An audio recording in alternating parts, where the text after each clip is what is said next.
தூத்துக்குடியில் பல்வேறு கோரிக்கைகளை வலியுறுத்தி மத்திய அரசை கண்டித்து பல்வேறு தொழிற்சங்கத்தினர் சாலை மறியல் போராட்டத்தில் ஈடுபட்டனர்.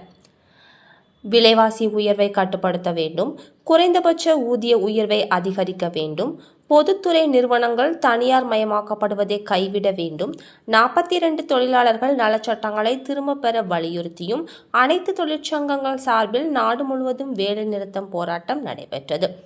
போராட்டத்திற்கு CIDU, AADUC, HMS, காங்கிரஸ், மதிமுக, விடுதலை சிறுத்தைகள் உட்பட 13 தொழிற்சங்கங்கள் ஆதரவு தெரிவித்தன. இந்நிலையில் மத்திய அரசை கண்டித்து தூத்துக்குடி அண்ணா பேருந்து நிலையம் முன்பு பல்வேறு தொழிற்சங்கத்தினர் போராட்டத்தில் ஈடுபட்டனர். போராட்டத்திற்கு தோமுச மாவட்ட செயலாளர் சுசி ரவீந்திரன் தலைமை வகித்தார்.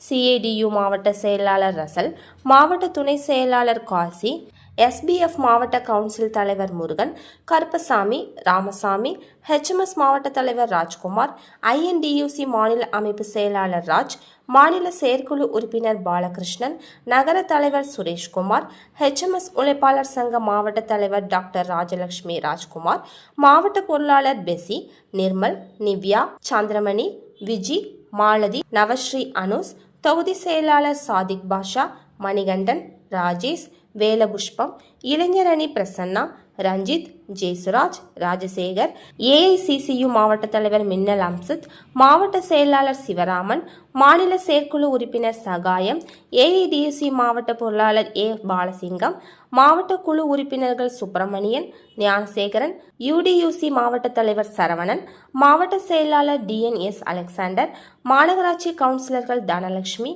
முத்துமாரி, CIDU பொன்ராஜ், அப்பாத்துரை, சங்கரன் உட்பட பலர் கலந்து கொண்டனர். போராட்டத்தில் ஈடுபட்ட 80 பெண்கள் உட்பட 265 பேரை மத்திய பாகம் காவல் நிலைய இன்ஸ்பெக்டர் பாஸ்கரன் தலைமையிலான போலீசார் கைது செய்து தனியார் திருமண மண்டபத்தில் தங்க வைத்தனர். பின்னர் மாலையில் அனைவரும் விடுவிக்கப்பட்டனர்.